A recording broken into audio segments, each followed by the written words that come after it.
Всем привет, вы на канале Diffy, это новый ролик по игре Drag Racing уличной гонки, в котором я прокачаю Ford Falcon из контракта перехватчик. Да, тот самый, который я недавно забрал, и вот ролик, где я его забирал.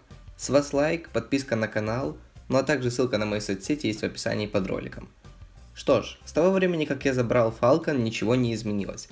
Полный сток, и это мы прямо сейчас изменим, ведь на данном автомобиле есть спецсигналы, которые мне помогут катать ПДД, при этом нарушая и не получая за это штраф. Это отличный бонус, и так как спецсигналы сейчас на рынке тяжело словить и они стоят дорого, а ПДД мне не на чем катать, я решил все-таки его прокачать. Да, я осознаю, что автомобиль не едет в топ, но при этом мы его сейчас полностью прокачаем и нигде экономить не будем. Начало с двигателя, с чипа. В целом, я так бы начинал прокачивать любой сейчас нынешний свой проект. Устанавливаем подходящий нам чип EQ800. Также коробку передач. Я думаю, по итогу нам подойдет пятиступка. Также установлю прямо сейчас пневмошифтер Pro, без него прям вообще никуда. И пока что выхожу с двигателя. Дальше я сделаю турбо. В турбо все можно было бы хорошо сделать на Визгейте, и смотрелось бы это лучше, чем тот же Charger, но так как объем двигателя у нас чуть больше 5 литров и оборотов у нас уже предостаточно, делать я буду его на Charger. Да, на вот этом вот выпирающем за 140 баксов.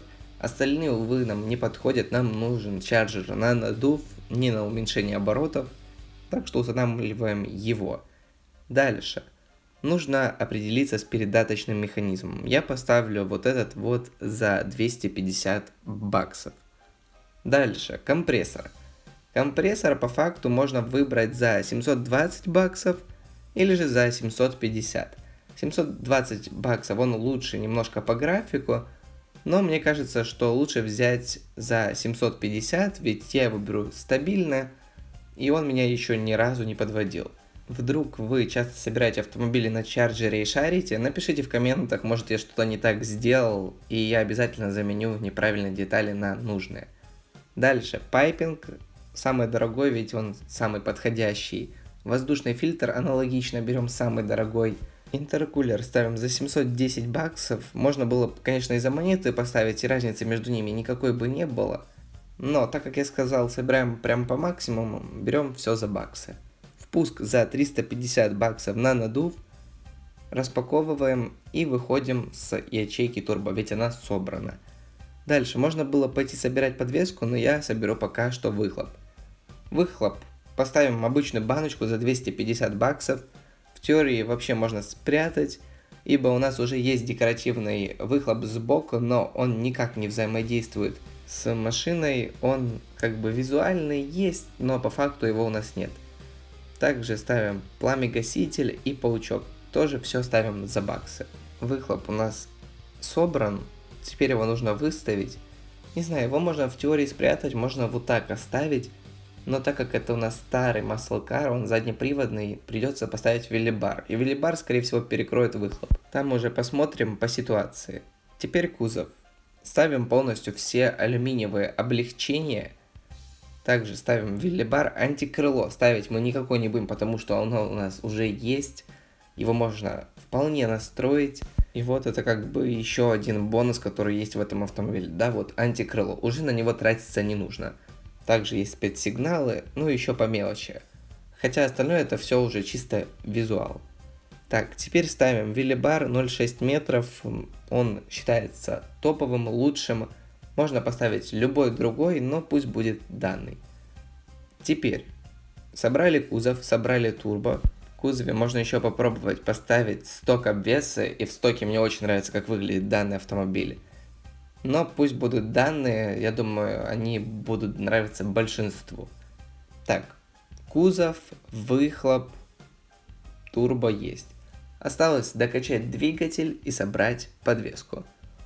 Давайте продолжим с подвески и посмотрим, что из этого выйдет. Потом пойдем прокачаем движок, прокачаем автомобиль чертежами, настроим его и сделаем заезд, посмотрим, что он покажет из себя в ПДД. И я потом немножко вам расскажу и скажу, для кого нужны такие автомобили. Так, подвеска. Ставим самые дорогие детали, именно тормозные диски, колодки, пневму. Также поставим пружинки и стойки. Насчет покрышек. Покрышки тоже придется поставить, ибо те, что мы сейчас имеем, они чисто визуальные и никаких характеристик автомобиля они не придают. Настроить мы их не можем, ибо их нужно прокачать в синие чертежи, чтобы настроить.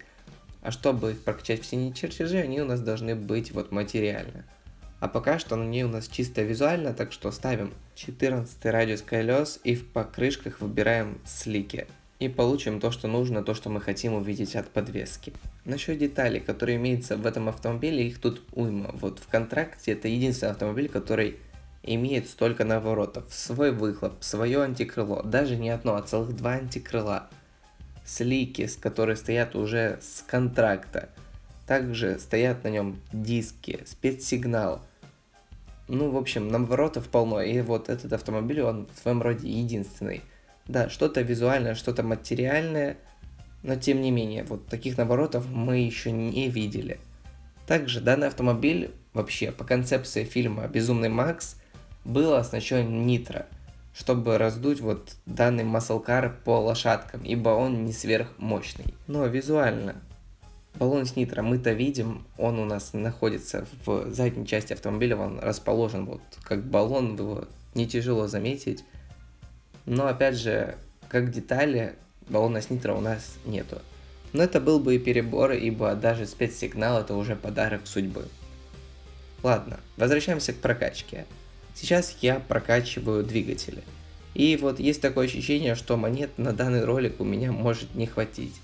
Значит, сейчас отправимся к скупщику и продадим какие-то ненужные мне автомобили. Таких у меня в автопарке полно, которые никак не вкачаны, просто имеются.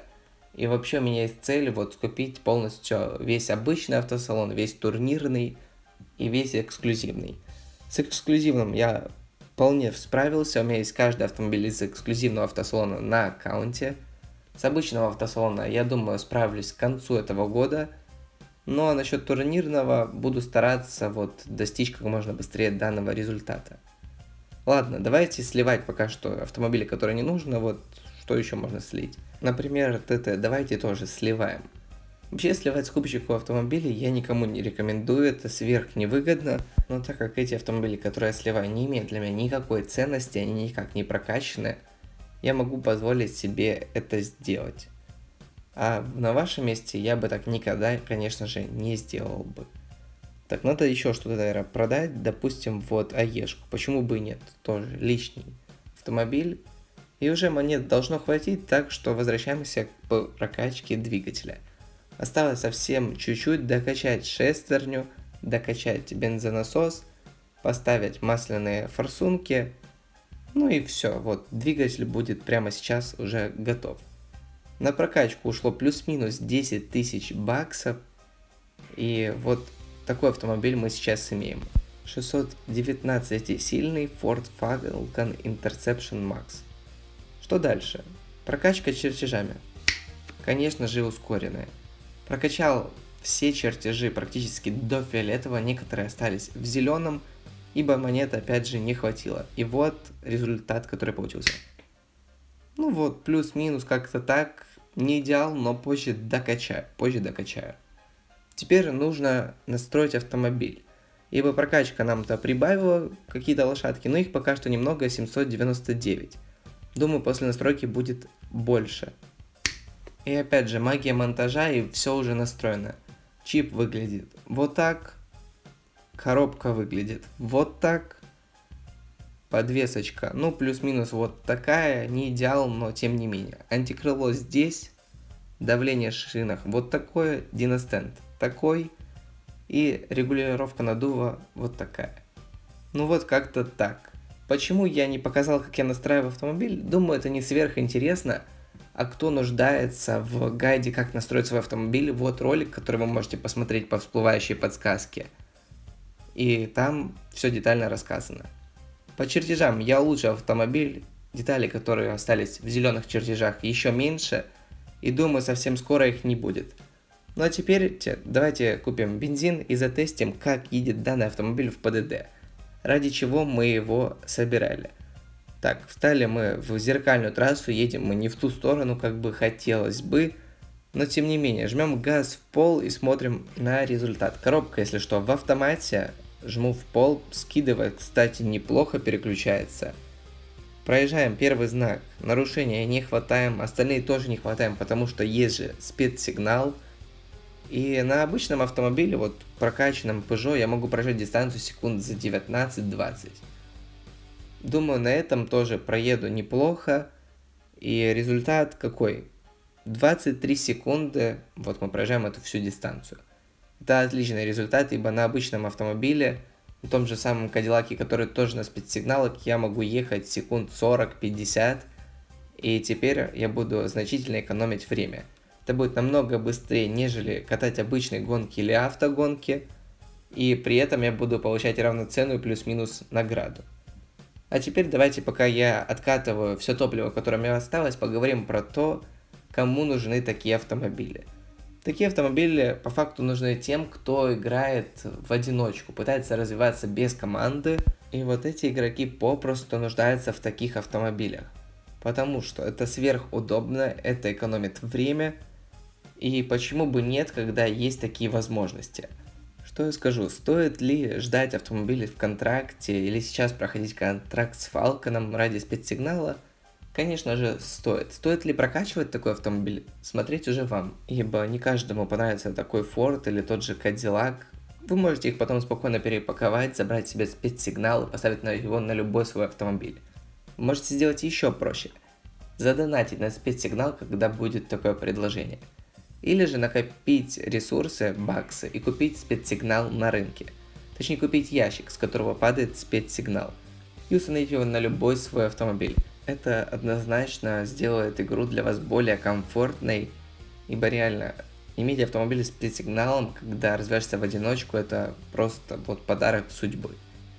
Что касается игроков, которые катают команды, нужны ли им эти спецсигналы? Скажу сразу, нет. Мое мнение таково, что когда вы играете в команде, вы все время определяете боссом, и когда вы катаете босса, вы получаете плюс-минус ту же награду, что и в ПДД. То есть разницы никакой нету. А значит, ПДД катать вы не будете, разве что если будете проходить контракты. По большей части для вас спецсигнал — это элемент украшения автомобиля. Вы его можете взять, а можете не взять, и толком это ни на что не повлияет. Ну вот, это моя позиция, я вот решила высказаться. В комментах хочу услышать ваше мнение насчет спецсигнала, считаете ли вы, что он вам нужен. Возможно, он у вас есть, если есть, напишите на скольких автомобилях, если их у вас много, скажите зачем. Также я хотел бы узнать ваше мнение про прокачку контрактных автомобилей или тех автомобилей, которые не идут в топ. Что вы скажете насчет этого? В общем, все, что думаете, можете оставить в комментариях. Короче, с ПДД закругляемся. Давайте еще сделаю заезд, чтобы вы оценили, как едет автомобиль. Дистанцию 804 метра, вот после небольшой прокачки, настройки. Короче, вот характеристики, кому интересно, ставьте на паузу, смотрите. А я пойду сделаю для вас заезд на время. Не скажу, что я его настроил прям вау идеально, но тем не менее едет он неплохо. Прогреваем резину, стараемся ее прогреть в идеальную температуру, вот попасть в зеленую зону. Ставим автомобиль на старт, жмем газ в пол, автомобиль не греется, это уже плюс. Первая передача на 120, потом крутим практически до 8000. И всего у нас 5 передач, вот мы уперлись в них. Время, за которое проезжает автомобиль 804 метра, это 11 секунд 66 сотых. Как по мне, для такого автомобиля с такой прокачкой еще неплохое время. Теперь у меня есть автомобиль для ПДД, и теперь для меня открыты турниры G-Stock. Думаю, с вас не убудет, если вы сейчас поставите лайк, ведь реально ролик-то заслуживает вашего лайка, так что не поставили, поставьте. Кто еще не оформил подписку на канал, подпишитесь. Можете включить колокольчик, чтобы получать уведомления про мои ролики. Ну и всем спасибо за просмотр, с вами был, как всегда, Дифи, до новых встреч, всем пока-пока.